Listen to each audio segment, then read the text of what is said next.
Hello everyone, this is Joe Macaroni. Joe Macaroni explains it all.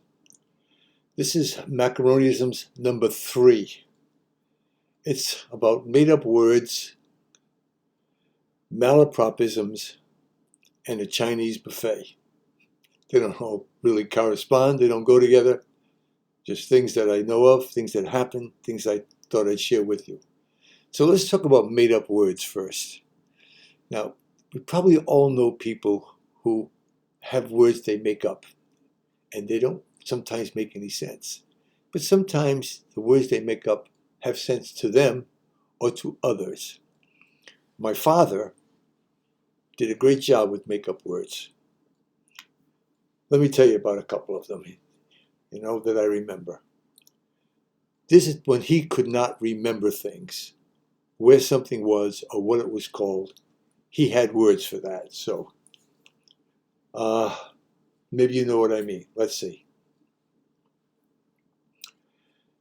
Here's one. Joey. It was me when I was a kid. Go get me the whatchamacallit. The whatchamacallit.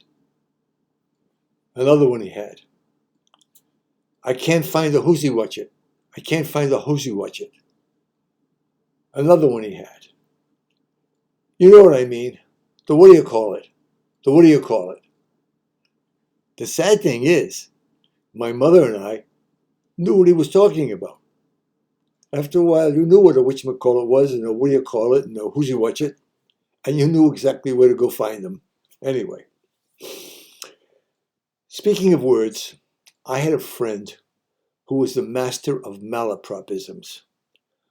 For the record, a malapropism is when you say a word that sounds like or is spelled like or looks like a similar sounding or spelled word. That's a malapropism. Some people have them all the time. Sometimes they're funny, sometimes they're not, sometimes they're gibberish, sometimes they're humorous, sometimes they're outrageous.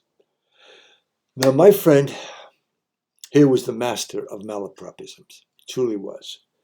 And he was a very well-known politician. And in those days, I wrote his speeches and I wrote his press releases and anything else that had to do with that. So I was his advisor of sorts.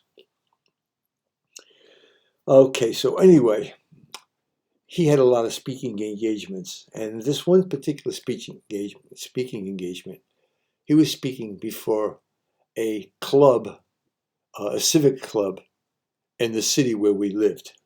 And he was really bad about messing up words. And sometimes, again, it was humorous, and sometimes it wasn't, and sometimes it was downright scary. But anyway, he was also at the time campaigning to become mayor. Now, his is a good example of a malapropism.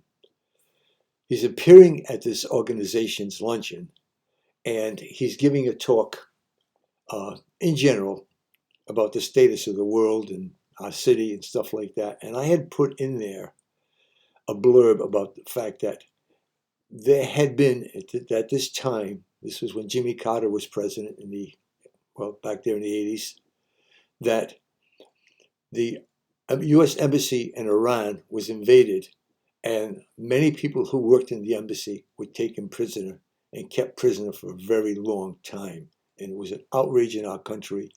There was nothing really we seemed to be able to do about it. We tried to rescue them once. It was a bust out. So anyway, he is getting up there to talk about it. Now, this happened in Iran. He confuses Iran with Israel.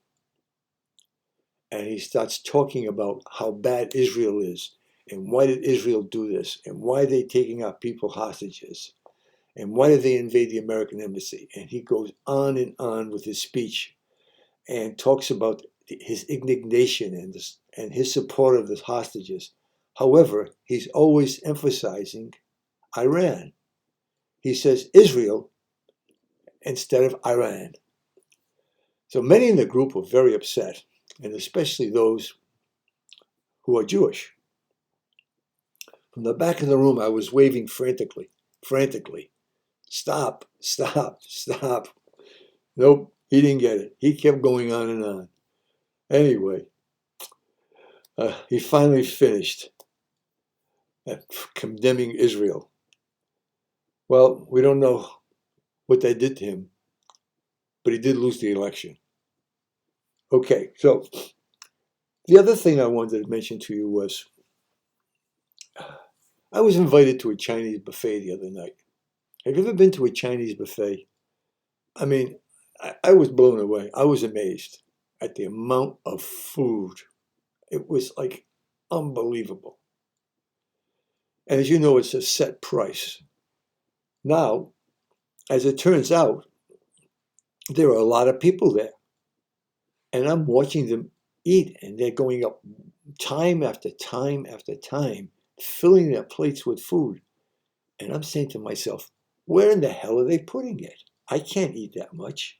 I just couldn't believe the amount and variety of offerings at a Chinese buffet and how certain people just went up there and just, for lack of a better word, pigged out. They just kept refilling their dishes, on and on. I was almost embarrassed. I only went up twice. But anyway, it was like a food orgy. I was pretty flabbergasted. And anyway, there was absolutely no way I could keep up. So, if you've been to a Chinese buffet, you know what I'm talking about. If you haven't been to a Chinese buffet, you should go to one. This is Joe Macaroni. Joe Macaroni Explains It All. Thank you very much. Thank you very much for joining me again today. I am going on next month, 1 year on the air on YouTube. And so far, it's been a great ride. Thank you very much again. Have a great day. Joe Macaroni Explains It All. Bye-bye.